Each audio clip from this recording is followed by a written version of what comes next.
Well, hey everybody, welcome to episode 5 of the Immersive Experience podcast presented by VenueFlex. Well, this season the guys have talked a lot about ChoirFlex and the definition process. And VenueFlex really is the new true acoustic performance standard. Whatever PA you use, whatever console you like to mix from, your room is going to sound better when you fix the room first. So if you're frustrated with the way your room sounds right now, you just need to get your room right. So head over to VenueFlex, check out the dealers, and get a conversation started today. As a special bonus, head over to their shop at their website, VenueFlex.com/shop, and use code IXPodcast for 15% off your next purchase. They've got some awesome hats over there. They got me in this hat, they got me in this jacket, this Sweet Rain jacket happening. Head over to the shop, use code IXPodcast, and get yourself some awesome new gear. So as audio engineers, as artists who mix the sound, it is our job to create the environment that allows the congregations to immerse themselves into the experience. There is a lot of technology that helps us create that experience, but there's also a team of people that help lead that moment. So where do you fit into the team as an audio engineer? That's what the guys are gonna jump into today. And hey, listen, we have loved our time with you guys in season 1. So hit that subscribe on YouTube or wherever you listen to podcasts. Follow us on Instagram and you'll be the first to know when we are going to release a bonus episode in a few weeks. That's right, we got a bonus episode coming in a few weeks with an audio engineer that we have a lot of respect for.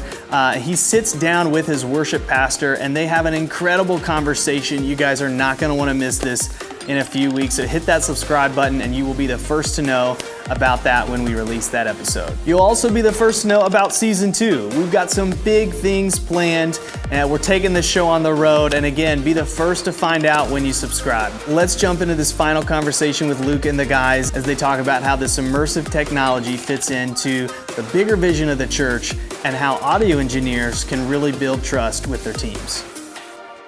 Guys, this has been awesome. A lot of fun getting to know each of you and hear about your rooms and stylistically how you approach your mixes, all that kind of fun stuff. Talk to me a little bit about the relationship that you have with your worship pastor, maybe the leadership at your church, and how that relationship facilitates the vision that we have as technical artists in the local church. You want to start, Mike? Yeah, I think the relationship between you and your worship pastor, or as front of house and your worship pastor, or even front of house and your band, or front of house and your lead pastor, I mean, really everything starts a relationship. Yeah. For me, like, I want to feel like a member of the band. I want to feel like a member of the message team. That's kind of really my extension. That's how I feel. Yeah. So for me, it just starts with like, hey, like, how can I get to know these people off the stage? Right. And really put in some like equity and investment in the relationship off the stage, you know. And then also when they're on the stage, like, I don't ever greet them from the talkback mic. Yeah. I go up to the stage, shake hands, ask them how they're doing. If I don't know about their kids and their wives, I ask them like, hey, are you married? Yeah. You know, how many kids do you have? What are their names? So the next time I'm like, hey, how's your wife? So-and-so, how's your kids? Saw on Facebook, you went here, was that fun? I want that relationship. Like, without that, honestly, working at a church isn't fun. Yeah. So that's where it starts for me, is just inputting that like relational equity, getting to know them on a personal level. And then from there, you know, we have our working relationship. And for me, it's just about building trust. And I think initially you build that trust by just investing in them relationally. But then from there, it's from being, you know, accurate, from being consistent. Yeah. Not from being perfect, because we're not, but it's from owning my mistakes, fixing them, making sure they don't happen again. Little things like that really go a long way for, I think, musicians, worship leaders, and pastors. So that's really where my starting point is. From there, I mean, honestly, like with my lead pastors, I come into their green room before a service, bring them their mic, talk to them, ask them if there's anything they need. In between services, I'm like, hey, how does it feel up there? Are you comfortable? Can I do anything for you? Whether it be raise the volume, lower the volume, whatever. I just want them to know that I'm thinking about them. I'm working with them. Yeah. I want them to be happy. Same thing with the band. Constantly like, hey, how, you know, what can I do to make you happy? Yeah. How you feeling? Is there anything different? And, it's not because I want to like completely change what I'm doing for them. I just want it to be a team effort. Mm-hmm. And then I think what that does is is there anything you need from me? And I'm like, if I have something, I'm like, yeah, could we do this or could we try this or can I readjust your mic? Yeah. Little simple things like that just go a long way. And I think from there, you just start to build the trust and the consistency.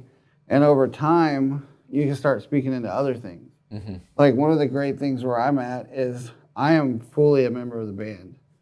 Case in point, this past Sunday, we're rehearsing, and one of our vocalists is singing a song that felt way too high for her. And she's a good singer. It just felt strained, and in the intimate moments, it just didn't feel right. So I text the MD because I don't want to call her out over the mic. Yeah, absolutely. I just say, hey, what do you guys think about possibly lowering this a step? And he literally, next thing you know, he's like, hey, what if we lowered this a step, guys? And she's like, yeah, that would be great. And like now, she's in her comfort zone. I have the best vantage point to figure that out, so I have to speak into that. Yeah. But having that relationship allows me to speak into that. If it's an MD that I don't know or a band that I don't know, they're not going to want to hear that from me. Yeah. So I think it really just kind of stems from that. And then ultimately, as we start to discuss new gear, we start to discuss new processes, new builds. Yeah. I already have that instilled. They already want to come to me for that information. And then it just becomes that team effort from there. Yeah. It's about perspective. It's about putting yourself in their shoes and trying to understand where they're coming from and being able to relay your perspective to them, because if they're not technically minded, they're not going to understand your perspective without you being able to relate it to them in some 100%, way. And you can relate that better to them, over lunch or coffee or whatever. Yeah. I think too that goes a long way when it comes to, hey, we all get to the point where we need something, a piece of gear, an upgrade of the software or something to be able to further the vision or the mission. And most leadership, unless you have maybe a worship pastor who's super technical or something like that, most of the leadership that I've found, they could care less about the piece of gear. They want to know, how is this going to further the mission? Mm-hmm. And so when you can go to them and say, hey, here's the way that this is going to get us across the finish line, then they start listening. They realize that, hey, you're not just trying to get a cool new piece of gear. You're not just trying to have fun. You really are invested in the mission and the vision, and you're coming under them and supporting them through the technology that you're asking for. And learning how to speak that language is a real skill that I've had to, foster over the years. Yeah. Still mess up a lot, Well, I think in general, it's our job to educate them. And I don't mean it's our job to put them in their place. Right. It's our job to help them understand why this is so important. But I think the cool thing that, when you have that relationship, you're already having those conversations. You know what they're struggling with. They know what you're struggling with. And ultimately, you're going to have a conversation one day of how can we fix this? And then when you bring that to the table, it's no longer he wants a new toy. He's been doing research on how to fix this problem we've been discussing for such a long time. And that goes a long way. Yeah, just being able to talk to the worship leader, worship pastor, whoever, getting to know them. Because the way you talk to one person is not going to be the same way you talk to another person, probably, because different personalities, all that stuff. And so, we're in a situation where we have a new worship pastor. He's very technically minded, mixed on Digico and all that. So he knows audio, and recently we built that relationship to where when he hears the mix, he's like, okay. He doesn't have to come out and hey, you need to turn this up, turn this down, all that stuff. So it's really great to have that relationship and to know that there's that trust there that he's not going to come and critique my mix crazily, Yeah. And it's really nice. So, and then likewise, trusting that they're on stage, and that we're serving them because they're serving the whole church while we're also serving them. No, one of the things that I did for years and years, a couple different things, and you commented on one of them, but between every single service, I would go into the green room, and if the pastor was just talking in the middle, I'd get in line of sight to him, and I'd just go, and he'd be like, And it was like, okay. And then I turn around and walk out. It was just as easy as that. He just knew that I had his back, and if he needed anything, he could text me or he could ask for it, and I'd take care of him. Yeah. I'd also usually, and this was kind of one of those things where I realized, usually when the team gets on stage, the first song and a half that they play, they're just getting settled. It's not really going to be very beneficial for me to be back at the board. They're going to be setting their ears. They're going to like start playing their instrument a little bit different or singing harder or softer or whatever. And so I'll take that first song and a half to go up on stage and literally walk to every single musician and vocalist and just tap them on the shoulder and say like, hey, you good? Yeah. Can I do anything for you? And 90% of the time, they're going to say, no, I'm great. But it creates that understanding that, hey, this guy's in my court. Like, if I ever get to the point where I need something, he's going to be there for me. And so that's huge.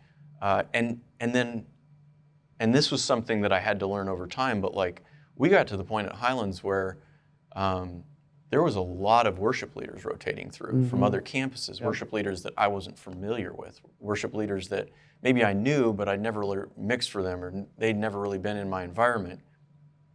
And going to them on stage, because a normal rehearsal for us Sunday morning is going to be, we're going to run the set, we're going to talk about any tweaks, and we're going to run the set again. And the second time we're going to time it, because we got to make sure we're in time with all the campuses that are going to be joining in and all that kind of stuff. And I would say, hey, when we get to the second run through on the song that you're not leading, can you do me a favor and just come out, stand with me at the board?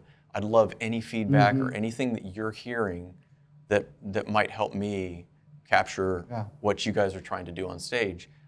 And whether or not I took that feedback and like fully ran with it, it was still an incredible way of building that equity between a worship leader that maybe I hadn't worked with before.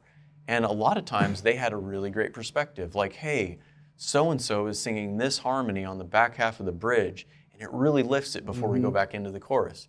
And it's like, oh yeah, they are. But I had so many things in front of me, it wasn't something I had discovered yet. And I probably wouldn't have discovered it until the end of the second service. Yeah. And so, those were a few ways that I was able to just kind of like, with the stage and with the worship pastors and worship leaders, build that equity, because when they're comfortable with you in the creative environment, they're going to trust you when it comes to 100%.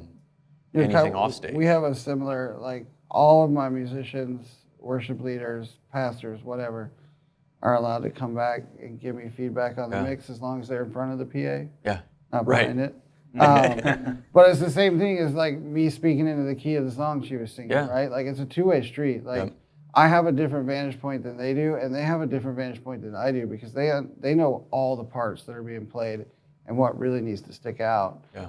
And getting that input from them is huge.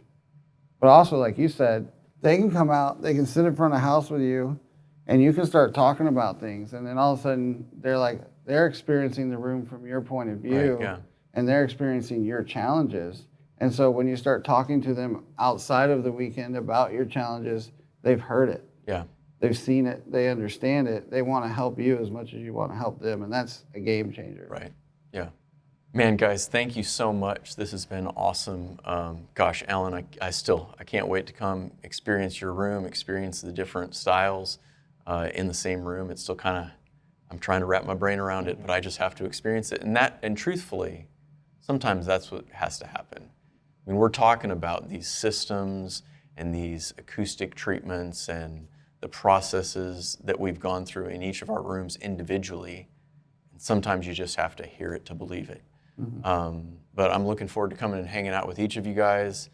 Can't wait for future conversations, and thank you guys so much. Really appreciate it. Thank you. Absolutely.